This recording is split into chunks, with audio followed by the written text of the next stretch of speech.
Bonsoir à vous, chers frères et sœurs et chers auditeurs. Ici Lionel pour un nouveau message concernant la parole de Dieu, la parole de notre Seigneur, notre Créateur, notre Maître, notre Père, notre Berger, celui qui s'est sacrifié pour nous, afin que nous soyons pardonnés de nos péchés, afin que nous soyons libérés de l'emprise du malin et que nous soyons appelés enfants de Dieu. À lui soit toute la gloire au siècle des siècles. Amen. Donc mes frères, le Seigneur est un Dieu juste, un Dieu miséricordieux, un Dieu saint, un Dieu tout-puissant. Vous savez, Paul disait, si Dieu est pour nous, qui sera contre nous? Je répète, si Dieu est pour nous, qui sera contre nous? Paul voulait laisser entendre que, en tant qu'enfant de Dieu, et que Dieu soit pour nous, le diable ne peut rien nous faire, à moins que Dieu lui donne l'accès. Quand je dis accès, pas accès dans le sens accès, à moins que Dieu le laisse faire du moins, pardon. À moins que Dieu le laisse faire, sinon il ne peut rien faire contre nous. Dieu est tout puissant. La Bible nous enseigne que le diable sait que Dieu existe et il tremble. Il tremble. Donc, si on pense que notre Dieu est incapable ou encore notre Dieu ne peut pas nous aider, on se trompe. C'est qu'on ne le connaît pas. On ne le connaît pas. Si on pense qu'il n'est pas suffisamment fort pour nous aider, suffisamment tout puissant pour nous aider, c'est qu'on ne le connaît pas encore. On n'a pas encore découvert sa puissance. Il n'a pas encore révélé sa force. Et beaucoup pensent que Dieu ne peut pas subvenir à leurs besoins, ne peut pas les aider. Alors que c'est faux. C'est juste que Dieu ne s'est pas encore révélé au niveau de sa puissance. Il ne nous a pas encore montré sa force. Et on se laisse aller, on se dit, moi, puisque Dieu tarde, je vais faire à ma tête, je vais faire ce que je veux, je vais me débrouiller seul. Non. Apprenons à être patients. Le Seigneur sait ce qu'il fait. Il sait ce qu'il fait, le Seigneur. Il sait. C'est pas pour lui qu'il dit, si la bénédiction tarde, attends-la. Si la bénédiction tarde, attends-la. C'est pas pour rien qu'il dit ça. Donc, mes frères, on est impatients. On veut voir le miracle tout de suite. On veut voir les choses s'arranger tout de suite. On veut voir les choses se faire tout de suite. C'est pas comme ça dans le royaume. D'ailleurs, pour vous le prouver, Dieu a pris 7 jours, 6 jours, et le 7e jour s'est reposé. Il a pris 6 jours pour 6 jours pour créer la terre. Pas pour créer la terre, mais pour faire la création. Et le 7e jour s'est reposé.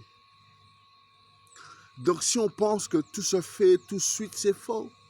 Dieu nous a laissé l'exemple. Dieu nous a laissé sa parole pour qu'on puisse comprendre, pour qu'on puisse le comprendre. Pour qu'on puisse le comprendre. Sa parole est là, sa parole est écrite, pour qu'on le comprenne. Beaucoup attendent le mariage, ils se disent, mais jusqu'à quand je vais attendre? Jusqu'à quand? Soyez patients. Faites confiance à votre Dieu. Apprenez à le connaître. Dieu sait de quoi nous avons besoin. Il le sait. Il sait de quoi nous avons besoin.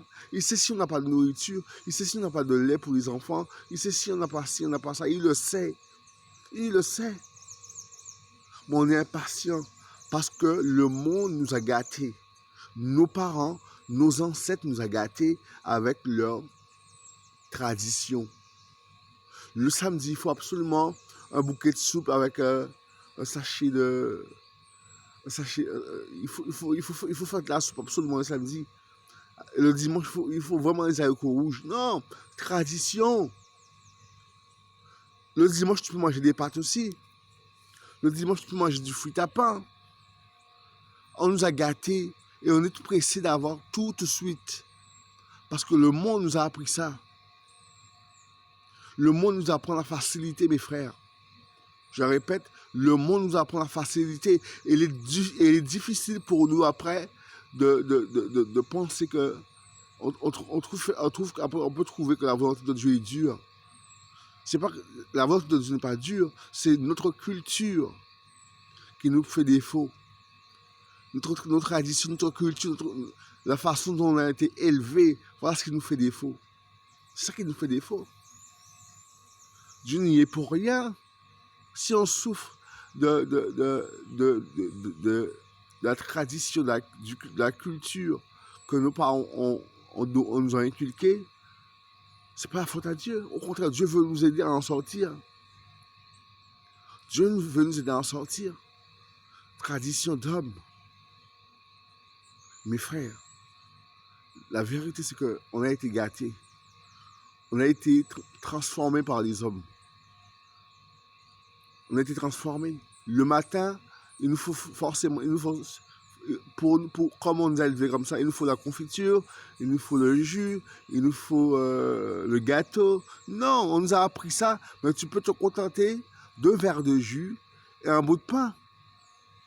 Tu peux aussi te contenter d'un verre de café, d'une tasse de café et un bout de pain ou un bout de gâteau. Mais il faut absolument la confiture, il faut absolument le beurre. Non, on nous a gâtés. On nous a gâtés. Donc réveillons-nous du sommeil. Dieu veut changer notre mentalité. Il veut renouveler notre intelligence. Il veut qu'on lui ressemble. Nous ne sommes plus du monde pour agir comme le monde. Donc le Seigneur nous façonne, le Seigneur nous nettoie, le Seigneur nous transforme afin qu'on soit transformé à son image et qu'on vive selon le royaume, qu'on imite Jésus et qu'on vive selon le royaume. Donc voilà, chers frères, chères sœurs, ce que le Seigneur avait à nous dire ce soir. Pour ceux qui veulent se convertir, touchez votre cœur. Et ceux qui sont malades, je prie pour vous que Dieu vous guérisse. Au nom de Jésus. Touchez votre tête pour ceux qui sont malades. Et ceux qui veulent se convertir, touchez votre cœur. Et le Seigneur fera le reste pour vous. Soyez bénis. Bonne soirée. Que Dieu vous bénisse. À bientôt.